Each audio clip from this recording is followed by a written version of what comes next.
જય શ્રી કૃષ્ણ। આજે આપણે ઘઉંના લોટની કૂકીઝ એવી હેલ્ધી એવી કૂકીઝ બનાવીશું। તમે ઓવનની નથી તમારી પાસે, તમે કુકરમાં અને કઢાઈમાં પણ બનાવી શકો છો। બહુ સરસ એવી બને છે અને હેલ્ધી પણ છે, કારણ કે આપણે ઘઉંના લોટમાંથી બનાવી છે।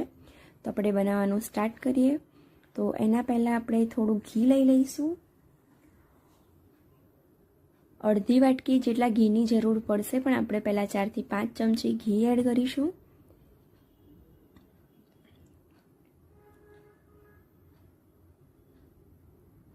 અને મેં અહીંયા અડધી ચમચી જેટલું બટર લીધું છે।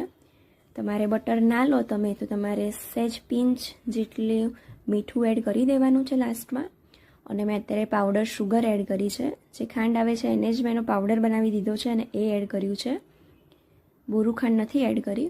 અને બધી જ આ બે વસ્તુને એકદમ સારી રીતે મિક્સ કરી દેવાની છે, જેથી એનું ટેક્સચર આ રીતનું ચેન્જ ના થાય ત્યાં સુધી। હવે આપણે બધા લોટ એડ કરવાના છે, પણ એ ચાળીને એડ કરવાના છે। તો હું એની ઉપર જ ગળણી મૂકી દઈશ। અને મેં અહીંયા 1 કપ જેટલો ઘઉંનો લોટ લીધો છે। 10 થી 12 કૂકીઝ આપણી બની જશે આટલી સામગ્રીમાંથી। અડધો કપ મેં ચણાનો લોટ લીધો છે। 2 થી 3 ચમચી મેં સોજી લીધી છે। બધી જ વસ્તુ મિક્સ કર્યા પછી આપણે એની અંદર મેં બેકિંગ પાવડર લીધો છે અડધી ચમચી જેટલો, અને 1/4 ચમચી જેટલું મેં બેકિંગ સોડા લીધો છે। આ બંને વસ્તુ નાખવી જરૂરી છે, તો જ તમારે એકદમ સોફ્ટ અને ફૂલીને કૂકીઝ બનશે।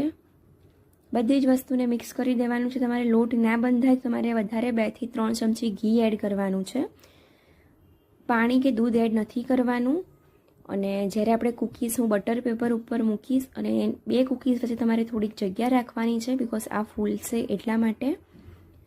અને એને સરસ એવો શેપ, કોઈ પણ શેપ તમે આપી શકો છો। કૂકી કટર તમારી પાસે હોય તો એવી રીતે તમે કોઈ શેપ આપી શકો છો। અને દેખાવ સારો લાગે તો એના માટે હું ઉપર પિસ્તાની કતરણ એડ કરી રહી છું। તમે લોટમાં પણ ડ્રાય ફ્રૂટ્સ એડ કરી શકો છો। અને આ રીતે જગ્યા રાખવાની છે તમારે, અને લો ફ્લેમ પર તમારે 15 મિનિટ માટે થવા દેવાનું છે। તમારે વચ્ચે વચ્ચે જોતું રહેવાનું છે। થઈ જાય પછી મેં કાણાવાળી ડીશમાં કાઢ્યું છે, જેથી બધી હવા નીકળી જાય અને એકદમ ક્રન્ચી એવા બની જાય। તો આપણી કૂકીઝ બનીને એકદમ રેડી છે, જે બહુ જ ફટાફટ અને એકદમ સરસ રીતે બની જાય છે।